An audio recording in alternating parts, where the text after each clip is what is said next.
Assalamualaikum warahmatullahi wabarakatuh. Saya Muhammad Febrian Maulana dengan tim 233-13006 dari kelas 23A yang akan memberikan analisis putusan Mahkamah Agung nomor 700K garing PDT sus garing 2012. Sebelumnya, selamat siang.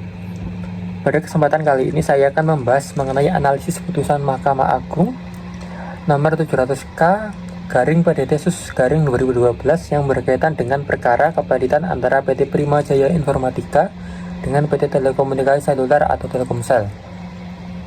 Putusan ini menjadi salah satu putusan penting dalam perkembangan hukum kepeditan di Indonesia karena menimbulkan perhatian luas dari masyarakat maupun kalangan hukum bisnis.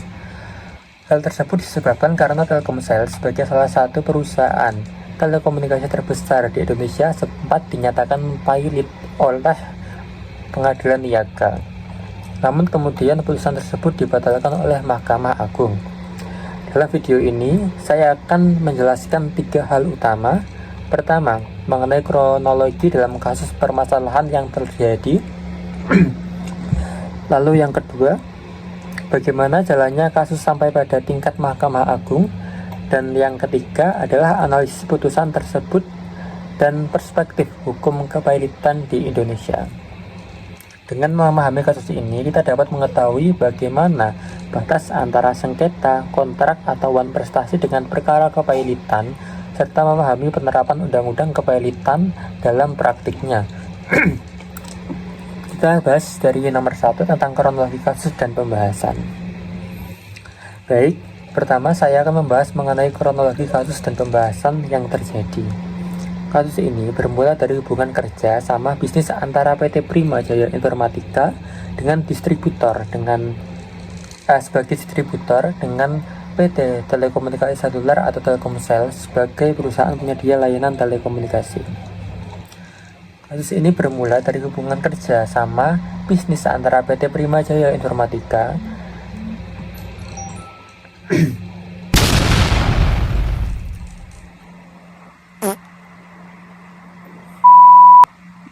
sebagai distributor dengan PT Telekomunikasi Seluler atau Telkomsel sebagai perusahaan penyedia layanan telekomunikasi. Kedua, perusahaan tersebut menjalin hubungan hukum melalui perjanjian kerjasama penjualan produk Telkomsel yang ditandatangani pada tanggal 1 Juni 2011. Dalam perjanjian tersebut, PT Prima Jaya Informatika ditunjuk sebagai distributor untuk menjual produk-produk Telkomsel, khususnya kartu perdana dan voucher isi ulang dengan tema olahraga. Perjanjian itu berlaku selama 2 tahun dan mengatur hak-hak serta kewajiban masing-masing pihak. Telkomsel berkewajiban menyediakan produk dalam jumlah tertentu, sementara PT Prima Jaya Informatika berkewajiban melakukan distribusi sesuai mekanisme yang telah disepakati. Selama perjalanan tahun pertama, hubungan bisnis kedua belah pihak relatif normal. Mekanisme transaksi dilakukan melalui sistem purchase order atau biasa disebut PO. Dalam sistem ini, PT Prima Jaya Informatika harus lebih dahulu mengajukan PO kepada Telkomsel. Setelah itu, Telkomsel akan melakukan proses approval atau persetujuan. Apabila PO telah disetujui, maka transaksi dapat dilanjutkan ke tahap pembayaran dan pengambilan produk.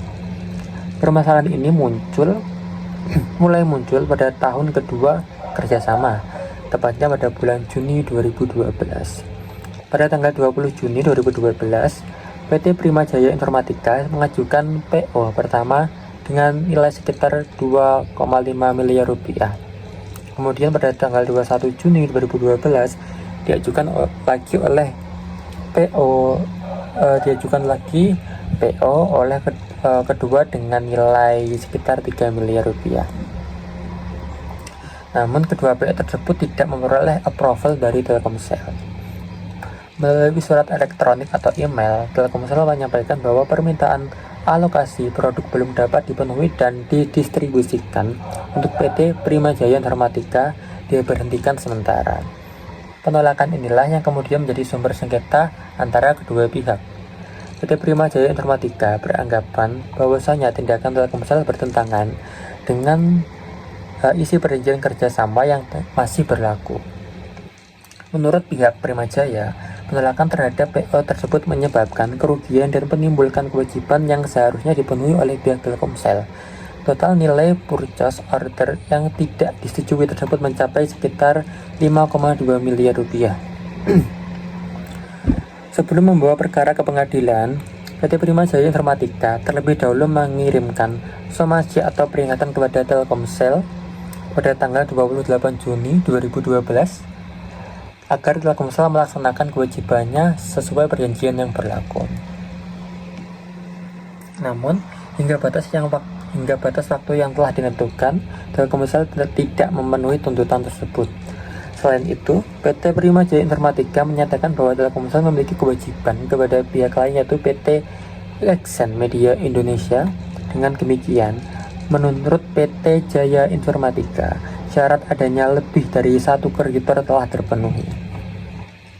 Dari sinilah kemudian muncul permasalahan hukum utama.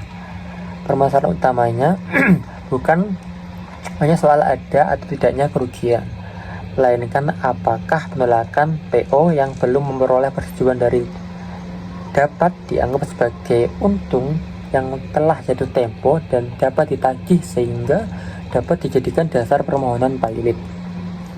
Pernyataan inilah yang kemudian menjadi inti sengketa dalam perkara tersebut. Kita lanjut dengan nomor 2 tentang bagaimana kasusnya atau jalannya perkara. Setelah merasa dirugikan akibat tidak dipenuhinya PO order tersebut, PT Primajaya Informatika kemudian mengambil langkah hukum dengan mengajukan permohonan pernyataan pilot terhadap Telkomsel ke Pengadilan Niaga pada Pengadilan Negeri Jakarta Pusat. Permohonan ini diajukan berdasarkan pasal 2 ayat 1 Undang-Undang Nomor 37 Tahun 2004 tentang kepalitan dan penundaan kewajiban pembayaran hutang. Dalam ketentuan tersebut dijelaskan bahwa seorang debitur dapat dinyatakan pilot apabila memenuhi 2 syarat utama.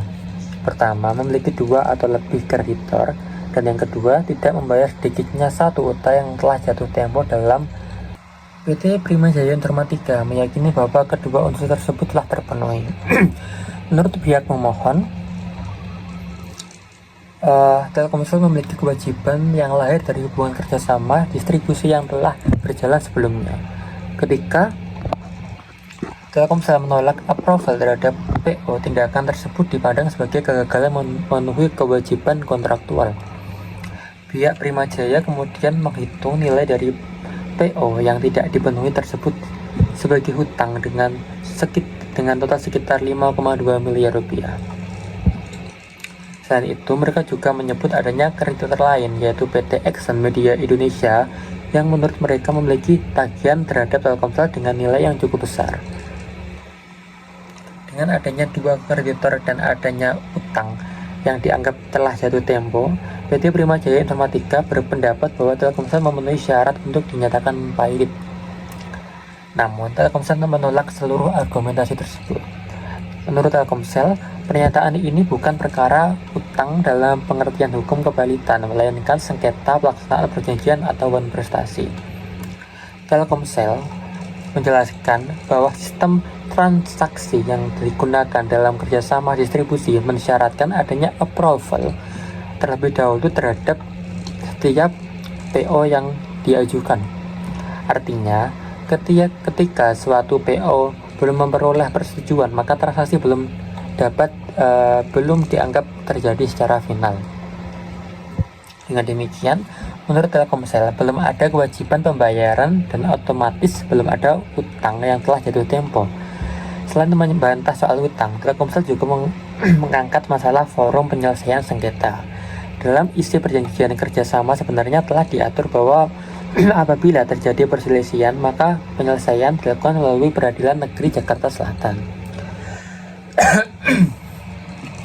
Karena itu, menurut Telkomsel, sengketa ini seharusnya diperiksa sebagai gugatan perdata biasa mengenai wan prestasi, bukan melalui mekanisme permohonan pilot di Pengadilan Niaga.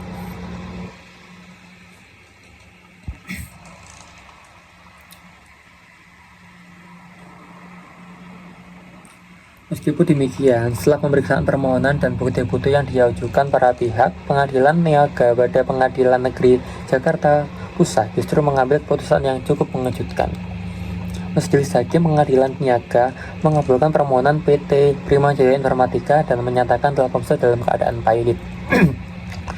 Putusan ini menimbulkan perhatian luas karena Telkomsel dikenal sebagai salah satu perusahaan telekomunikasi terbesar di Indonesia dengan kondisi keuangan yang kuat. Banyak pihak kemudian mempertanyakan bagaimana mungkin perusahaan yang besar yang secara finansial sehat dapat dipilotkan hanya karena sengketa bisnis yang masih diperdebatkan. Menurut pertimbangan Pengadilan Niaga saat itu, syarat kepilotan dianggap telah terpenuhi. Majelis Hakim menilai terdapat lebih dari satu kreditor yang terdapat kewajiban yang dipandang sebagai utang yang telah jatuh tempo serta dapat ditagih. Karena alasan tersebut, Telkomsel dinyatakan pilot. Namun Telkomsel tidak menerima putusan tersebut dan segera mengajukan upaya hukum kasasi ke Mahkamah Agung. Di dalam permohonan kasasi, Telkomsel menegaskan bahwa Pengadilan Niaga telah salah menerapkan hukum. Telkomsel kembali menjelaskan bahwa sengketa ini pada dasarnya adalah sengketa kontrak yang masih membutuhkan pembuktian mendalam mengenai hak dan kewajiban para pihak. Menurut Telkomsel, apabila keberadaan utang saja masih diperdebatkan, maka perkara tersebut tidak seharusnya diperiksa melalui mekanisme kepilotan yang bersifat cepat dan sederhana. Mahkamah Agung kemudian memeriksa perkara tersebut secara lebih teliti. Mahkamah Agung juga tidak hanya melihat adanya hubungan bisnis antara para pihak, tetapi juga melihat apakah benar terdapat utang yang nyata, pasti, dan dapat ditagih sebagaimana dimaksud dalam hukum kepilotan. Setelah melakukan pemeriksaan, Mahkamah Agung akhirnya membatalkan putusan Pengadilan Niaga Jakarta Pusat. Mahkamah Agung menyatakan bahwa permohonan pilot terhadap Telkomsel harus ditolak. Menurut Mahkamah Agung, sengketa antara PT Primajaya Informatika dengan Telkomsel sebenarnya merupakan sengketa pelaksanaan kontrak yang memerlukan pemeriksaan lebih lanjut. Karena PO yang diajukan belum memperoleh approval, maka belum lahir kewajiban pembayaran yang pasti. Artinya belum terdapat utang yang jatuh tempo saat ditagih sebagaimana dipersyaratkan dalam Undang-Undang Kepilotan. Dengan putusan tersebut, status pilot Telkomsel otomatis gugur dan perusahaan kembali pada keadaan hukum semula. Mahkamah Agung ini kemudian menjadi salah satu putusan penting dalam hukum bisnis Indonesia karena menegaskan bahwa tidak semua sengketa bisnis dapat dijadikan dasar permohonan pilot. Kita lanjut ke pembahasan nomor 3 tentang dasar perspektif hukum kepilotan itu sendiri. Baik, setelah memahami kronologi dan jalannya perkara, selanjutnya saya akan membahas analisis putusan tersebut dari perspektif hukum kepilotan di Indonesia.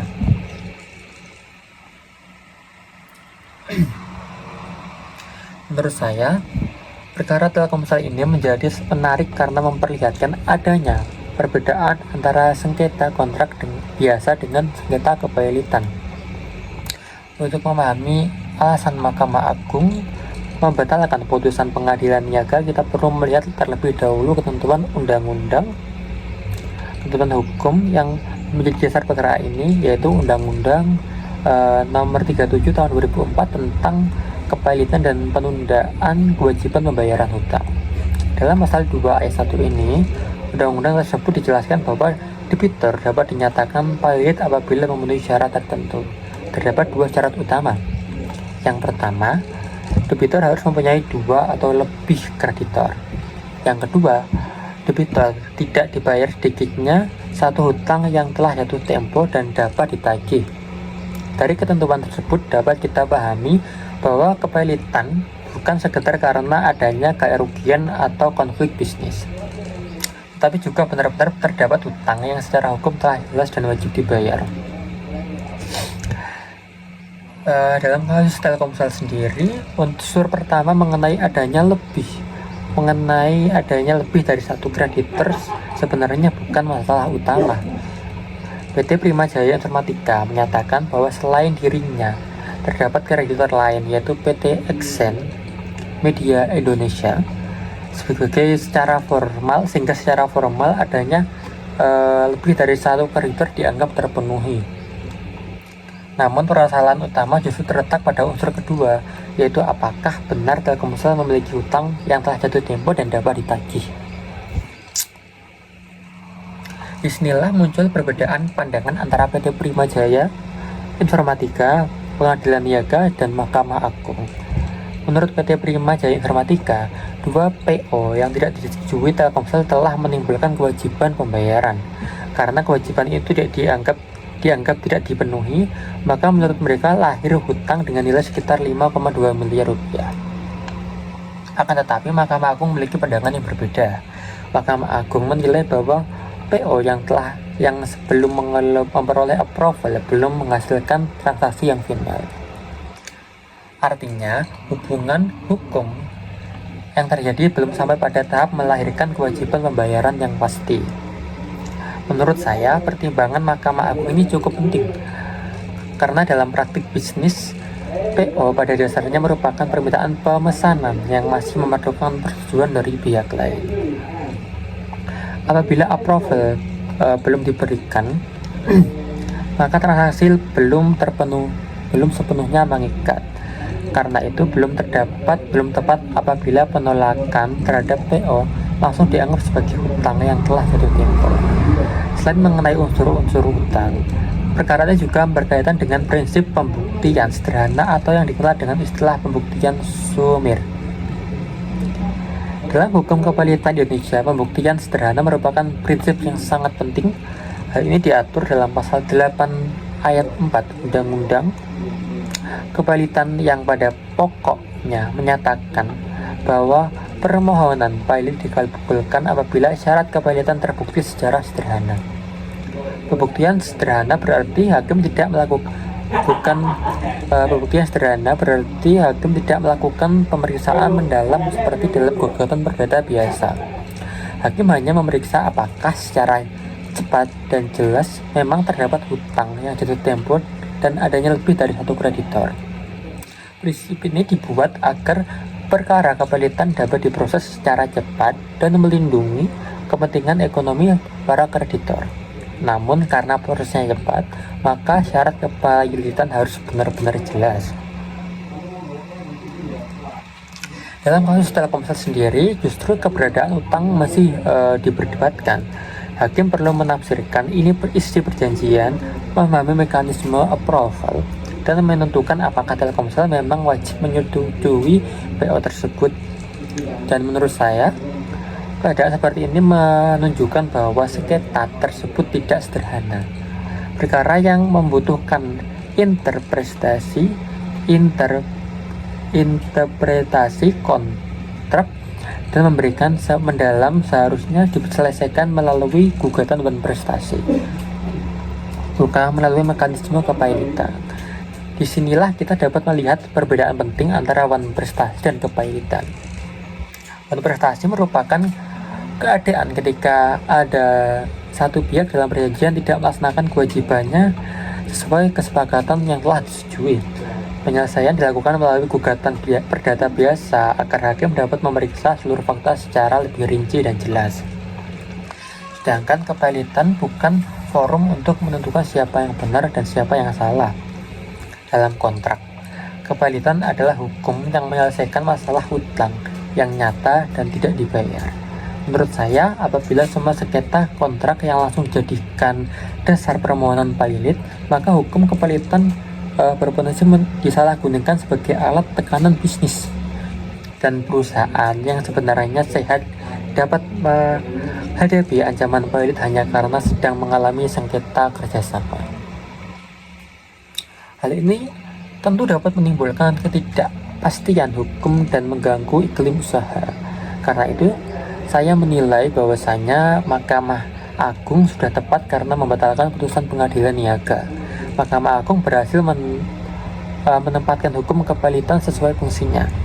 Penolakan terhadap PO mungkin saja dapat diperdebatkan sebagai bentuk wan prestasi, tetapi penentuannya harus sesuai proses perdata biasa terlebih dahulu.